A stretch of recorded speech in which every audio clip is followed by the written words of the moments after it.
In early September, we saw an article from James White himself announcing changes to the Living Legends point system.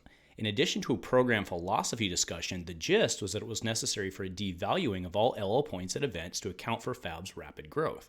Now, this caught basically no one by surprise. As the number of events worldwide has continued to increase, the number of available LL points was skyrocketing. A points rebalance made complete sense. But did it go too far, or could they have gone even farther? Or should we perhaps expect another such rebalance sometime in the future as Fab continues to grow? The answer to the latter is certainly yes. The LL point system will need to continue to evolve as the game continues to grow. But today I wanted to look at the LL system from a macro level in terms of both points and the number of new heroes per cycle.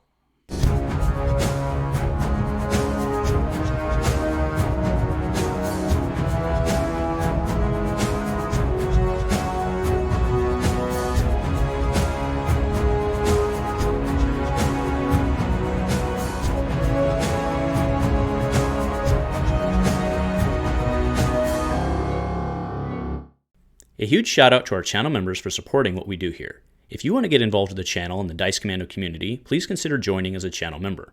Remember, these videos are only possible with your support. You can show that support with a like, a subscribe, and by leaving us a comment and sharing your feedback. Community first, and go Commando. Hello there, Fab folks, and welcome back to the channel for today's discussion on Living Legend points and how and if the rebalance system is going to be able to meet its stated goals. The idea of steady state is a fundamental concept in science, engineering, and also in business. The basic concept of steady state is what goes in must equal what comes out. Otherwise, we get accumulation or depletion. As applied to Flesh and Blood's Living Legend system, what it basically means is this. If the number of heroes released within any given period exceeds the available LL points during that same period, the number of available heroes will see a net increase. On the flip side, if the number of available LL points available each year or season for any given format is greater than the allotment of heroes released within that same period, then we will see a net shrinking of the hero pool. And this, of course, is what we saw start to happen in 2022. While at the same time that Flesh and Blood was growing, offering more events and thus more LL points across the globe, the number of heroes per set moved from 4 to 3 in Tails and again in Uprising, with a little Starvo on the side.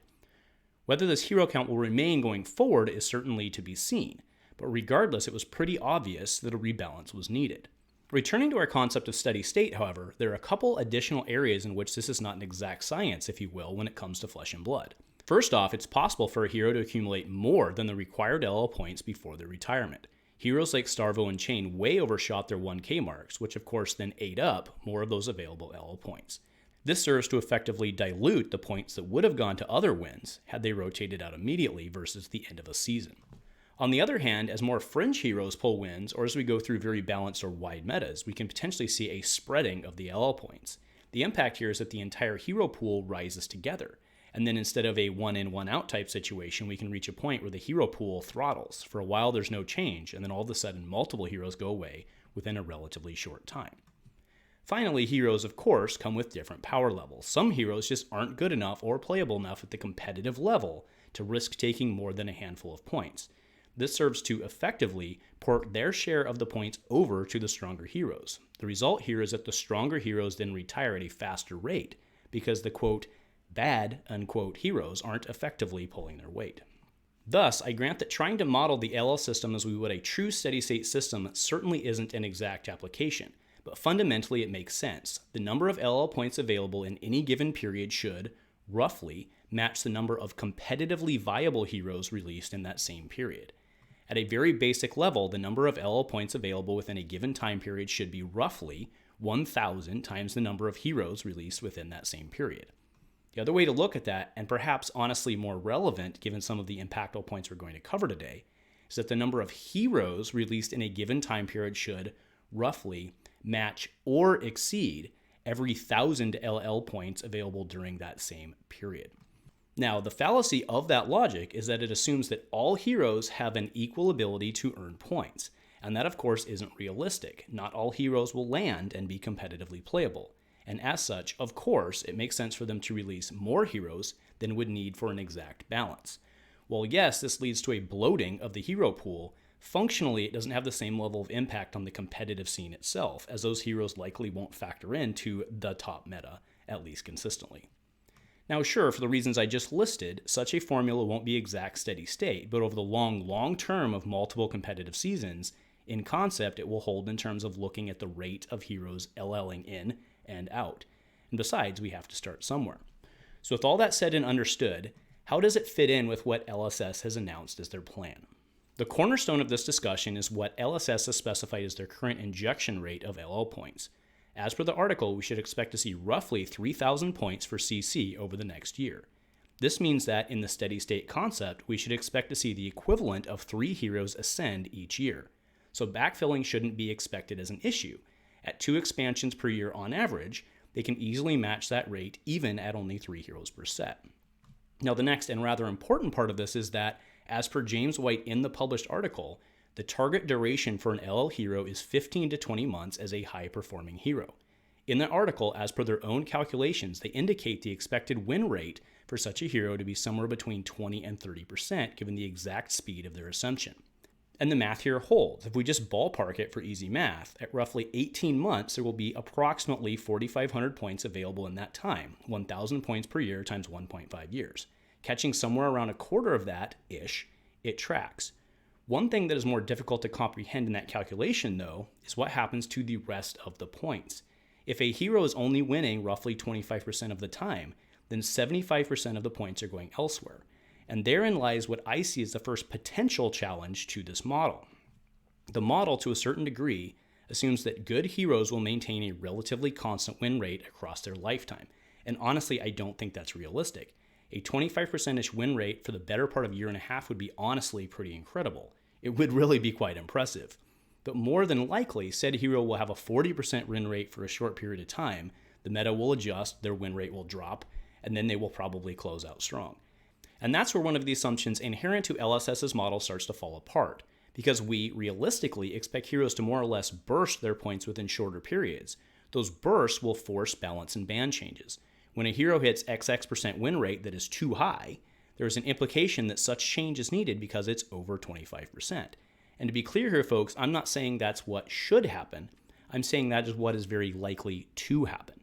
But of course, as we know, with the way that shifting and responding, nay, I dare say healthy metas work, we should actually expect to see these type of bursts. The second potential challenge to this model is the drop rate of quality competitive heroes versus flavor heroes, and how new sets and eventual creep drive metas. As we're aware, in general, a healthy meta has 3 to 4, maybe 5 tier 1 heroes, which are splitting up the majority of the points earning. Assuming again that 25% win rate, the result is that all those heroes would thus gain LL points at approximately the same rate. Now, what breaks this up is, yes, the injection of new heroes. A new hero comes in and kicks one or more of the tier 1 heroes out and starts accumulating points from a blank slate. And once again, this is solid, assuming everything is going to plan, and this is, again, where some of the risk lies. At a release rate of 6 to 8 heroes per year, or 9 to 10 per 1.5 years to match our numbers, at this rate, give or take, there isn't much wiggle room if a sub-power set is released in which the full spectrum of new heroes aren't performing. Likewise, an above-power set or group of heroes can do the reverse, which while maintaining balanced win rates amongst themselves can effectively eat the points and accelerate this timeline. Let's take it a step farther and look at Monarch. 2 dominant heroes, and 2 heroes who overall aren't making waves. Sorry, Boltyn folks, you can hate me if you want, but ultimately I think you guys get my point. Under this model, with 4,500 points at the 25% target, a set like Mon works. The equivalent of 4 LL'd heroes on average per time period of 1.5 years should hold pretty stable. By contrast, a set like ELE, with less heroes and a higher power level, puts additional pressure on this system. Ultimately, many of the various assumptions here in the updated system seem predicated on the idea that we won't have breakout heroes. And of course, such heroes, yes, can be kept in check via bans, erratas, and so on, but not always quickly enough, i.e. Starvo. And in terms of the Starvo thing, imagine if he had existed under this new point system. We would have had to deal with him for at least another rotation, if not longer, which I think is fair to say many Flesh and Blood players would not have been excited to see. That said, and yes, I'm being 100% honest here, I appreciate the charter that LSS has set by this. They have set themselves on an aggressive goal that doesn't leave a lot of wiggle room for slips, but it's also their commitment to providing a healthy and living metagame environment. Why a commitment? because if they can't achieve it, we're going to see pressure on the hero pool. So kudos to them for the commitment. So to wrap this up, a points rebalance was exactly what was needed. There's no question around that at all. As more events are added and releases stay the same, it's a no-brainer that this needed to happen. The real interest of this will be to see how their targeted win rates and LL lifetimes hold up as the game ages into the future. So hey, let's find out together. Thanks LSS for your work and commitment in continuing to evolve a healthy game. Thank you for watching, for the discussion in the comments, and go Commando.